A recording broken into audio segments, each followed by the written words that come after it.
ஆவியின் பட்டயம், இது கிறிஸ்துவின் வசனம். ஆவியின் பட்டயம், கிறிஸ்துவின் வசனம், நித்திய ராஜ்ய புது வாழ்வு வழங்கும்.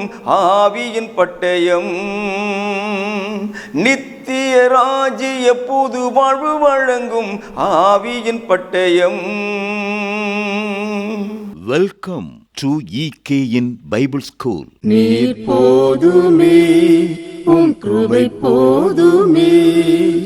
நீர் போதுமே, உம் கிருபை போதுமே. உலகிலே நான் வாழும் உயிருள்ள நாளெல்லாம், உலகிலே நான் வாழும் உயிருள்ள நாளெல்லாம், உம் புகழ் நான் பாட. நீர் போதுமே, உம் கிருபை போதுமே. நீர் போதுமே, உம் கிருபை போதுமே. நிலையில்லா உலகில் நின் புகழ் பாடி நிம்மதி அடைவதன் பாக்கியமே. நிலையில்லா உலகில் நின் புகழ் பாடி நிம்மதி அடைவதன் பாக்கியமே. நீடித்த நாட்களாய் நின் வீட்டில் நிலை நின்று நன்மைகள் அடைந்திட. நீர் போதுமே, உம் கிருபை போதுமே. நீர் போதுமே, உம் கிருபை போதுமே. என்னிட முடியா ஏவுகட்காக உம் புகழ் பாடுதல் பாக்கியமே. என்னிட முடியா ஏவுகட்காக உம் புகழ் பாடுதல் பாக்கியமே. ரட்சிப்பின் பாத்திரம் கைகளில் ஏந்தியே நற்செய்தி கூறிட. நீர் போதுமே, உம் கிருபை போதுமே. நீர் போதுமே, உம் கிருபை போதுமே. பூமி அகலும் வானம் நிலை பெயரும் நீங்கிடா உம் கிருபை போதுமே. பூமி அகலும் வானம் நிலை பெயரும் நீங்கிடா உம் கிருபை போதுமே. வானாதி வானவர் என் இயேசு நாதனில் வாழ்ந்திட அருள் தந்த. நீர் போதுமே, உம் கிருபை போதுமே. நீர் போதுமே, உம் கிருபை போதுமே. உலகிலே நான் வாழும் உயிருள்ள நாளெல்லாம், உம் புகழ் நான் பாட. நீர் போதுமே, உம் கிருபை போதுமே. நீர் போதுமே, உம் கிருபை போதுமே. ஆண்டவராகிய இயேசு கிறிஸ்துவினுடைய நாமத்தினாலே தொலைக்காட்சி நேயர்களாகி உங்கள் யாவரையும் அன்போடு கூட வரவேற்கிறேன். தேவ சமாதானமும் தேவ கிருபையும் உங்களோடு கூட இன்றும் என்றும் இருப்பதாக என்று சொல்லி நான் உங்களை வாழ்த்துகிறேன். அருமையானவர்களே, மீண்டுமாக தேவனுடைய வார்த்தைகளை உங்களோடு கூட பேசுவதற்கு தேவன் எனக்கு கொடுத்த சந்தர்ப்பத்திற்காக தேவனுக்கு நான் நன்றி தெரிவிக்கிறேன். இன்றைக்கு நான் உங்களோடு கூட பேசும்படியாக விரும்புகிற காரியம் சங்கீதங்களின் புத்தகம் 115 சங்கீதம் 2வது வேதவசனம். அவர்களுடைய தேவன் இப்பொழுது எங்கே என்று புறஜாதிகள் சொல்வானேன். இதுதான் இன்றைக்கு நாம் தியானிக்க போகிறதான வார்த்தைகள். அவர்களுடைய தேவன் எங்கே என்று புறஜாதிகள் இஸ்ரவேல் ஜனங்களை பார்த்து கேட்ட ஒரு கேள்வி தேவனுக்கு முன்பாக ஒரு விண்ணப்பமாக, ஒரு நினைவூட்டுதலாக இந்த பகுதியிலே எழுதப்பட்டிருக்கிறது. இந்த ஆக்கியோன் என்ன சொல்லுகிறார் என்று சொன்னால், தேவனே, பரலோகத்தின் பிதாவே, நாங்கள் ஒடுக்கப்படுகிறோம், நெருக்கப்படுகிறோம், உபத்திரவப்படுத்தப்படுகிறோம். எங்களுடைய எதிராளிகள் எல்லாம் எங்களை ஒடுக்கி வெற்றி கொண்டு தங்கள் வாய்களை விரிவாய் திறந்து எங்களுக்கு மேல அதிகாரம் செலுத்துகின்ற போது எங்களை பார்த்து கேள்வி கேட்கிறார்கள். இவர்களுடைய தேவன் எங்கே இருக்கிறார்? இவர்களுடைய ஒத்தாசை எங்கே இருக்கிறது? இவர்களின் நம்பிக்கை என்ன ஆயிற்று என்று எங்களை கேள்வி கேட்கிறார்கள் அப்பா. அதனாலே சங்கீதம் 115:1 இந்த சங்கீதக்காரன் சொல்லுகிறான், எங்களுக்கு அல்ல கர்த்தாவே, எங்களுக்கு அல்ல, உமது கிருபையின் நிமித்தமும் உமது சத்தியத்தின் நிமித்தமும் உம்முடைய நாமத்திற்கே மகிமை வர பண்ணும். ஐயா, நாங்க இந்த பாடுபடுறோமே, இந்த கஷ்டப்படுகிறோமே, இந்த உபத்திரத்தில் இருக்கிறோமே, இவைகள் எல்லாம் எங்களுடைய மீறுதலுக்காய் கிடைத்த பலன் என்று நாங்கள் அறிவோம். இது நாங்கள் நீர் எங்களுக்கு விதித்ததான விதிமுறைகளை மீறியதால், கட்டளைகளை மீறியதால், நியாயப்பிரமாணத்துக்கு நாங்கள் கீழ்ப்படியாமல் போனதனால எங்களுக்கு வந்த பாடுகள், நிந்தைகள், அவமானங்கள், அடிமைத்தனத்தின் நுகம் என்று நாங்கள் அறிந்திருக்கிறோம். ஆனா எங்களை பார்க்கிறவன் என்ன சொல்றான் தெரியுமா? ஏங்க, இவங்கெல்லாம் இவ்வளவு தூரம் தேவனுடைய ஜனங்கள், தேவனை தரித்து கொண்டவர்கள், தரிசிக்கிறவர்கள், நாங்க அவருடைய பிள்ளைகள், அவருடைய குடும்பத்தாரிடம் சொல்லுகிறார்களே, இவ்வளவு பாடுகளுக்குள்ள அவங்க இருக்கும்போது அவர்கள் தேவன் எங்கே இருக்கிறார் என்று எங்களை பார்த்து கேள்வி கேட்கிறாங்கப்பா. அதனால ஐயா, உங்க மகிமைக்காக எங்க மேல இரக்கமா இருங்கள் என்று இந்த சங்கீதக்காரன் சொல்லுகிறான். நாம கூட நிறைய நேரங்களில் யோசிப்போம், நாம இவ்வளவு பாடுபடுறோமே, இவ்வளவு கஷ்டப்படுறோமே, நமக்கு இருக்கிற வேதனைகள், நமக்கு இருக்கிற வியாதிகள், நமக்கு இருக்கிறதான கடன் பிரச்சனைகள், நெருக்கடிகள், நம்ம வீட்டில் படிச்சுட்டு வேலையில்லாம இருக்கிற அந்த வேலையில்லாத பட்டதாரிகள் அல்லது வேலையில்லாத பிள்ளைகள், தினக்கூலிகளா இருந்தும் அந்த தினக்கூலி வேலை கூட கிடைக்க முடியாதது, இதெல்லாம் நம்ம யோசிக்கும் பொழுது மற்றவங்க கேட்பாங்க, என்னங்க நீங்க சர்ச்சுக்கு போறீங்களே, நீங்க கிறிஸ்டியனா மாறிட்டீங்களே, அதனால உங்களுக்கு என்ன பிரயோஜனம், என்ன லாபம் உங்களுக்கு? நாங்க பாருங்க எவ்வளவு வசதியா இருக்கிறோம், நாங்க பாருங்க எவ்வளவு நிம்மதியா இருக்கிறோம், நாங்க பாருங்க எவ்வளவு மகிழ்ச்சியா இருக்கிறோம் என்று ஒரு நேரங்களில் நம்மை பார்த்து நம்முடைய புறஜாதி மக்கள் கேள்வி கேட்டதை நீங்க உங்க வாழ்க்கையில நிச்சயமாக அனுபவிச்சிருப்பீங்க. ஒருவேளை உங்க குடும்பத்துல நீங்க ஒரு குடும்பம் மாத்திரம் கிறிஸ்துவுக்குள் இருப்பீங்க, மற்றவங்க எல்லாம் நீங்க இருந்த அந்த இடத்துல இருப்பாங்க, புறஜாதிகளாக அவர்கள் வாழ்ந்து கொண்டிருப்பார்கள். அப்ப உங்களை பார்த்தவங்க என்ன கேட்பாங்க, நீ அதுல போய் என்னத்தை வாரிட்ட, நீ அதுல போய் என்ன சாதிச்ச, அதுல போய் என்ன உனக்கு லாபம் வந்தது, அதனால பேசாம அதை விட்டுட்டு பழைய இடத்துக்கு வந்துரு அப்படின்ற மாதிரி சொல்லக்கூடியதான அநேக சந்தர்ப்பங்களை நிச்சயமா கேட்டுட்டு இருக்கிற நீங்களும் சந்தித்திருக்கிறீர்கள். இதை நீங்க மறுக்க முடியாது.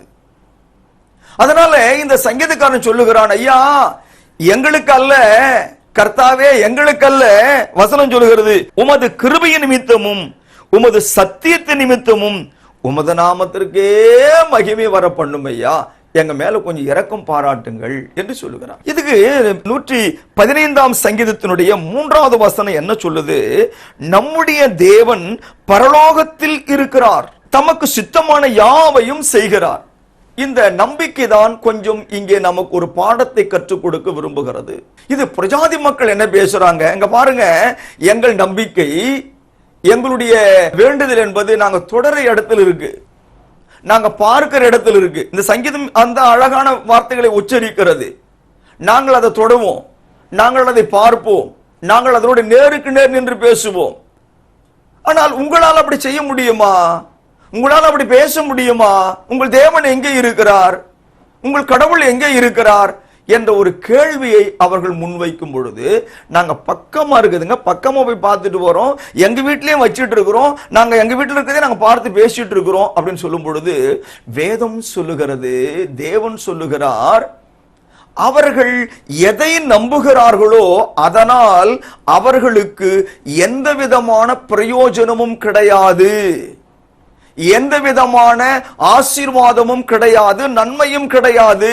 ஆனால் நான் பரலோகத்திலே இருந்தாலும் நான் மோட்சத்திலே இருந்தாலும் என்னுடைய சித்தம் எதுவோ, என்னுடைய திட்டம் எதுவோ, அதுதான் உன் வாழ்க்கையிலே நடந்து கொண்டிருக்கிறது என்பதை நான் உனக்கு நினைவுபடுத்துகிறேன் என்று தேவன் சொல்லுகிறார். நிறைய பேருக்கு அவங்க நம்பிக்கை எங்க இருக்குன்னா, ஒருவேளை வேலை மேல் இருக்கலாம், அல்லது அண்ணன் மேல் இருக்கலாம், தம்பி மேல் இருக்கலாம், அல்லது அவங்களோட உறவுகள் மேல் இருக்கலாம், அவங்களுடைய இன பந்துக்கள் மேல இருக்கலாம், நண்பர்கள் மேல இருக்கலாம். இவங்கெல்லாம் கூப்பிட்ட குரலுக்கு வந்துருவாங்க. எனக்கு ஒண்ணுன்னா அவங்க பார்த்துட்டு இருக்க மாட்டாங்க, உடனே வந்துருவாங்க.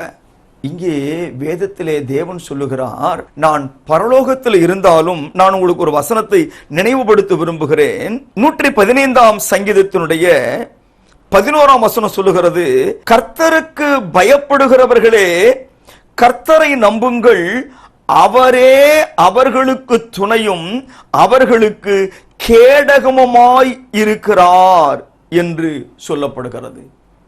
தேவன் எங்கே இருக்கிறார்? பரலோகத்தில் இருக்கிறார். ஆனால் தேவன் இருக்கிற இடத்தை என்னால பார்க்க முடியுமான்னா, என்ன கேட்ட என்னால பார்க்க முடியாது. பரலோகம் நித்தியமானது, பரலோகம் அழியாதது.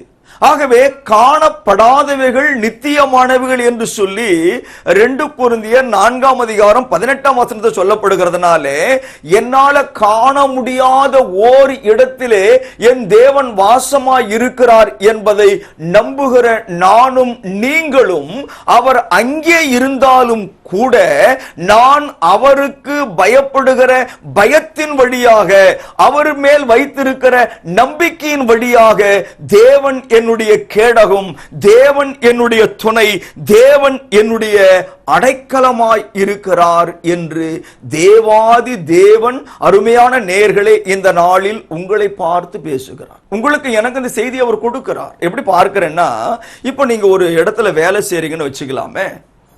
ஏதோ ஒரு இடத்துல வேலை செய்கிறீர்கள், உங்கள் மேல் அதிகாரி உங்களோடு கூட இருக்கின்ற போது உங்க வேலை எப்படி இருக்குன்னா, ரொம்ப சிரத்தையா பண்ணிட்டு இருப்பீங்க. அந்த வேலை உண்டு, நீங்க உண்டு, எதையுமே பார்க்க மாட்டீங்க, யாரோட பேச மாட்டீங்க. ஃபார் எக்ஸாம்பிள், ஒரு ஸ்கூல்ல ஸ்டூடெண்ட் இருக்காங்கன்னு வச்சுங்க, ஆசிரியர் அந்த பள்ளியில அந்த வகுப்பறையில் இருக்கிற போது மாணவர்கள் எல்லாரும் பாடத்தை கவனிச்சு ஒழுங்கா சத்தம் போடாம உட்கார்ந்து இருப்பாங்க. அந்த டீச்சருடைய தலை அந்த கிளாஸ் ரூம் விட்டு கொஞ்சம் மறைஞ்சா போதுங்க, அங்க என்னமோ பெரிய கலவரமே வெடிக்கிற மாதிரி அந்த பிள்ளைங்க பேசுறதும் சிரிக்கிறதும் கொண்டாட்டம் போடுறதும். ஏன்னா டீச்சருடைய பார்வை அந்த பிள்ளைகள் மீது இல்லை, அல்லது டீச்சர் அந்த வகுப்பறைக்குள்ள இல்லை. அதனால நம்ம என்ன செஞ்சாலும் யாரு பார்க்க போறா? ஆனா கிறிஸ்தவர்களாகிய நமக்கு வேதம் என்ன சொல்லுகிறது? நான் பரலோகத்தில் இருந்தாலும் எனக்கு சித்தமானது நான் பூமியிலே செய்கிறதுனால, நீ முதலாவது எனக்கு பயப்படும் பயத்தை உடையவளாக இரு. நான் தனி அறையில் இருந்தாலும், நான் 10 பேரு கூட இருந்தாலும், நான் தெரிந்த மக்களோடு இருந்தாலும், எனக்கு தெரியாத மக்களோடு கூட இருந்தாலும், தேவன் ஒருவர் இருக்கிறார். அவர் என்னை பார்க்கிறார், அவர் என்னை நிதானிக்கிறார், அவர் என்னை கவனிக்கிறார். நான் இப்ப இவரு கூட என்ன பேசிட்டு இருக்கிறேன், யாரை குறித்து பேசிக் கொண்டிருக்கிறேன், நான் இப்போது மற்றவனை குறித்து எப்படிப்பட்ட விமர்சனங்களை செய்து கொண்டிருக்கிறேன், நான் இப்பொழுது மற்றவனை குறித்து எப்படிப்பட்ட சதி திட்டம் செய்து கொண்டிருக்கிறேன், என்ன சதி ஆலோசனை செய்து கொண்டிருக்கிறேன், எல்லாம் நம்முடைய தேவனுக்கு தெரியும் இல்லையா? நான் மறைவில ஒண்ணு பண்ணிட்டு நான் வெளியில வாயை துடைத்து கொண்டு ஒண்ணுமே அறியாத பாப்பா மாதிரி இருப்பேன்னு சொன்னா, இது வேணா மனுஷனுக்கு தெரியாம இருக்கலாம், தேவனுக்கு தெரியுமே. அதனால்தான் தேவனுக்கு பயப்படுங்கள் என்று வேதம் சொல்லுகிறது. ஆக நம்முடைய நம்பிக்கை எதுவா இருக்கிறது? அவர் பரலோகத்தில் இருந்தாலும் கூட என்னை அவர் பார்க்கிறார், என்னை அவர் நோக்குகிறார், அவர் என் காரியங்களை கவனிக்கிறார் என்கிற பயமுள்ள வாழ்க்கை உங்களுக்கும் எனக்கும் இருந்தால், அப்படிப்பட்ட நமக்கு தேவன் என்ன சொல்றார் அப்படின்னா, அந்த 11ஆம் வசனத்துல அவரே அவர்களுக்கு துணையும் அவர்களுக்கு கேடகமுமாய் இருக்கிறார் என்று சொல்லப்படுகிறது. 12ஆம் வசனம், கர்த்தர் நம்மை நினைத்திருக்கிறார், அவர் ஆசீர்வதிப்பார். இப்ப நீங்க வீட்டில் இருக்கிறீங்க, வீட்டில இருந்து ஒரு குறிப்பிட்ட நேரம் ஆன உடனே நீங்க ஆபீஸுக்கு போயிடுறீங்க, அல்லது உங்க வேலை ஸ்தலங்களுக்கு போறீங்க, அல்லது ஒரு ஊருக்கு ஒரு விசேஷமான நிகழ்வுக்காக நீங்க போகிறீர்கள். இப்போ ஆபீஸ்ல போயிட்டு பிறகு உங்க வீட்டுல உங்க மனைவியை உங்க பிள்ளைங்களை அப்படியே நினைச்சுக்கிட்டு 24 hours அங்க இருக்க முடியுமா? ஒரு 8 மணி நேரம் வேலைன்னா 8 மணி நேரத்தில் நீ உங்க மனைவி பிள்ளைகளையே நினைச்சுக்கிட்டு இருந்தா வேலை என்ன ஆகும்? ஆகவே நாம் நம்முடைய யோசனைகளில நாம் எந்த சூழ்நிலைக்கு போகிறோமோ அந்த சூழ்நிலைக்கு தகுந்தாற் போல நாம் மாறிவிடுகிறோம். நிறைய வேளை வீட்டில் புறப்படும் போது சொல்லுவாங்க, எங்க வரும்போது இதை வாங்கிட்டு வாங்க, வரும்போது அங்க போயிட்டு வாங்க, வரும்போது செஞ்சுட்டு வாங்கன்னு சொல்லுவாங்க. நாம் என்ன செய்வோம்னா நிறைய நேரங்கள்ல எல்லாத்தையும் மறந்துட்டு வீட்டுக்கு வந்துடுவோம். அப்புறமா கேட்பாங்கன்னா செஞ்சிட்டீங்களா, வாங்கிட்டீங்களா, ஐயோ மறந்தே போச்சு.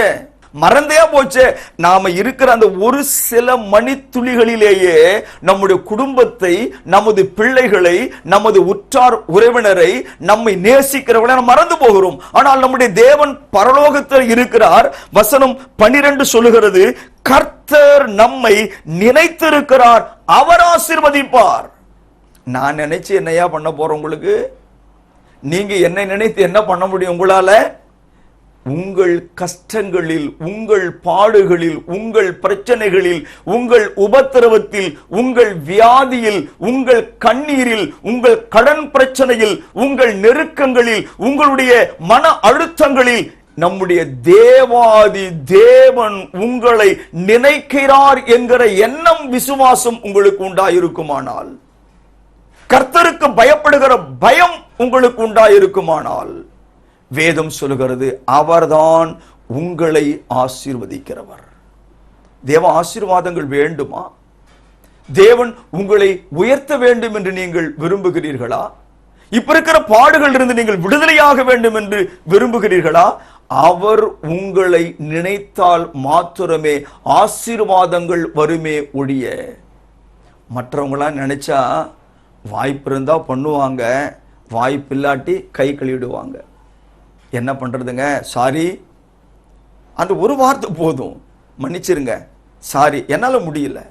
ஆக அன்பானவர்களே, வேதம் சொல்லுகிறது அவர்களுடைய தேவன் எங்கே என்று புறஜாதிகள் கேட்டால் நீங்கள் மயங்கி போகாதிருங்கள், நீங்கள் சோர்ந்து போகாதிருங்கள்.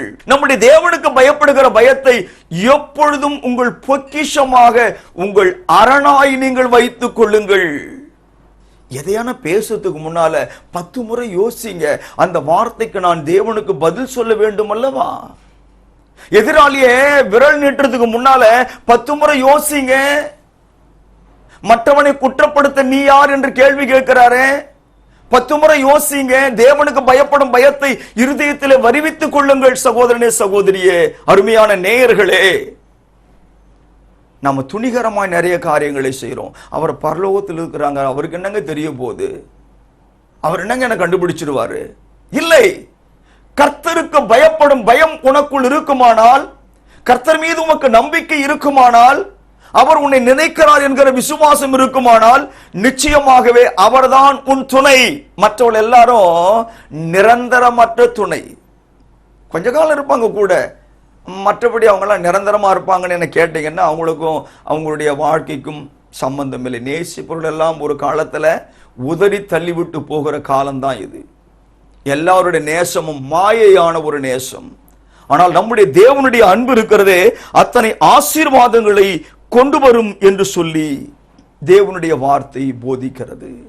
சகோதரனே, அன்பான நேயர்களே, சோர்ந்து போகாதிருங்க. இந்த வருஷம் மாசம் கடந்து போச்சே, என் பாடுகளுக்கு ஒரு முடிவு வரலையே, என் கஷ்டங்களுக்கு ஒரு முடிவு வரலையே, என்னுடைய பிரச்சனைக்கு ஒரு தீர்வு இல்லையே, என் கண்ணீரை துடைக்க ஆள் இல்லையே, என்னை கேட்பாரற்று கிடக்கிறேனே, எனக்கு ஆறுதல் படுத்த ஒரு நாதி இல்லையே என்று கலங்குகிற நீங்கள், வேதம் சொல்லுகிறது உங்கள் தேவன் எங்கே என்று உன்னுடைய அறிமுகமான மக்கள் கேட்கிறார்கள் அல்லவா?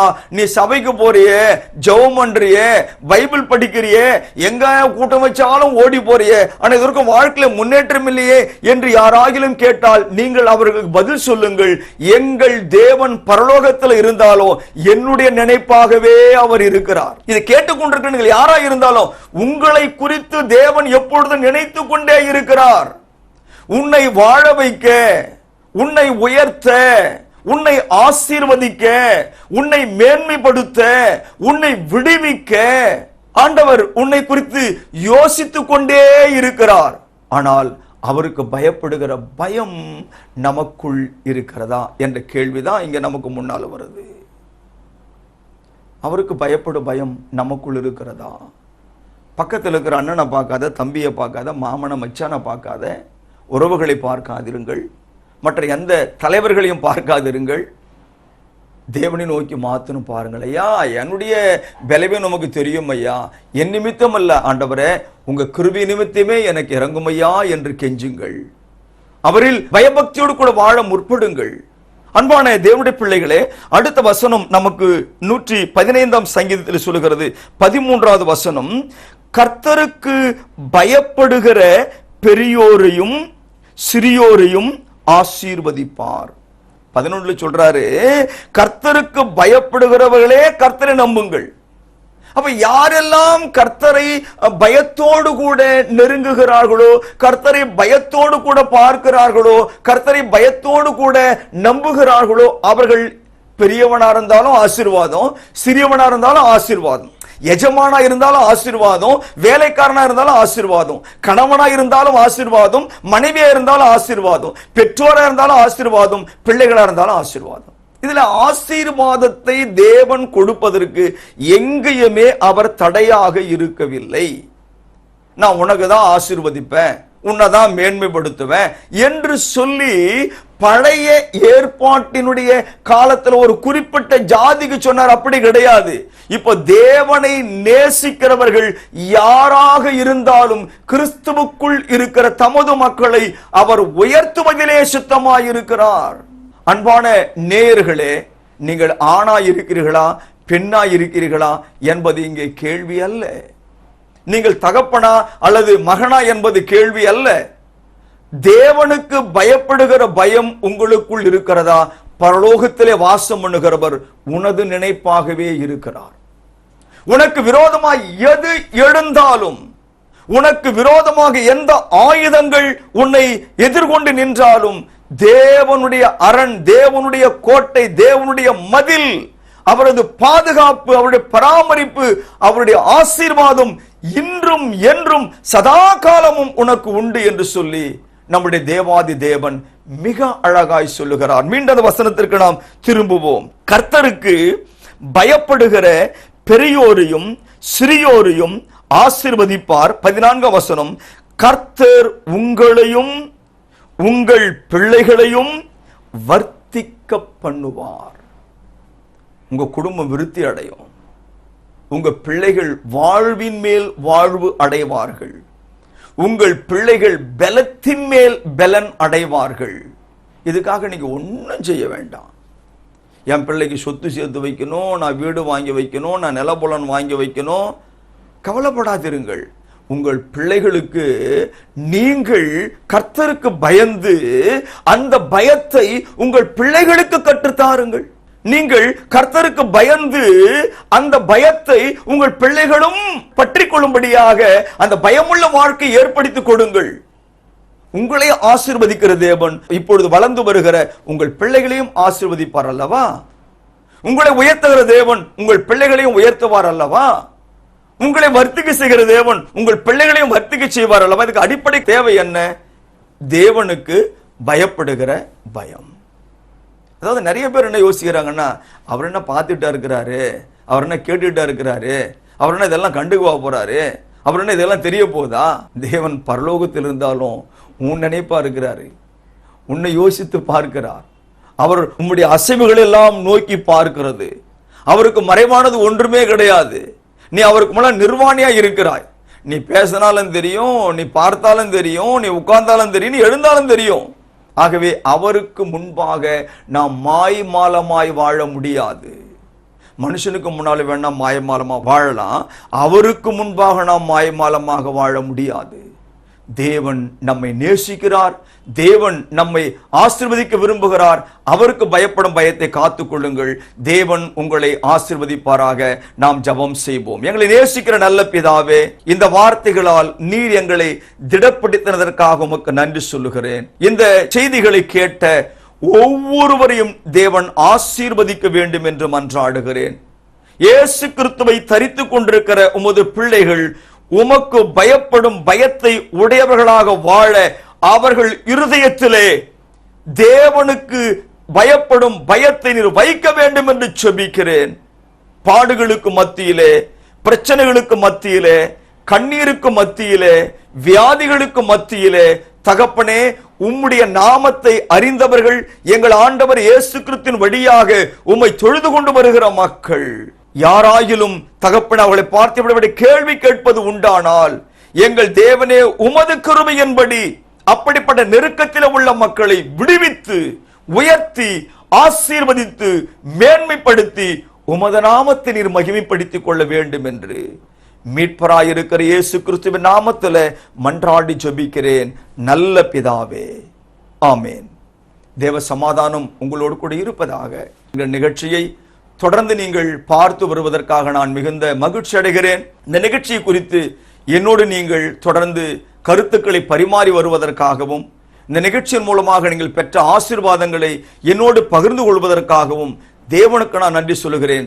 தொடர்ந்து பாருங்கள், தேவ ஆசீர்வாதம் பெறுங்கள். தேவன் தாமே உங்களை ஆசீர்வதிப்பாராக. ஆமேன்.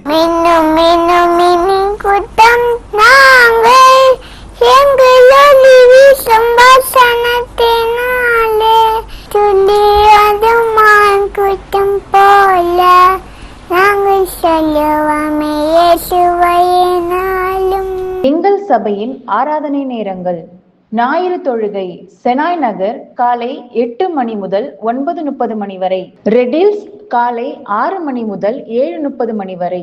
நடைபெறும் இடம் எண் 8, அன்னை தெரசா தெரு, இலாகை பள்ளி அருகில், நவாரி குப்பம், ரெடில்ஸ், சென்னை 600052. வேத வகுப்பு செனாய் நகர் புதன் 8 மணி முதல் 9 மணி வரை. சகோதரிகள் கூட்டம் வெள்ளி காலை 11 மணி முதல் 1 மணி வரை. இந்த ஆராதனை கலந்து கொள்ளுமாறு உங்களை அன்புடன் அழைக்கிறோம். அன்பிற்குரியவர்களே, மேலும் இந்த பாடங்களை எங்களுடைய யூடியூப் சேனலான எட்டர்னல் கிங்டம் நியூ லைஃப் சேனலில் கண்டு தெய்வ ஆசீர்வாதங்களை பெற்று மகிழுங்கள்.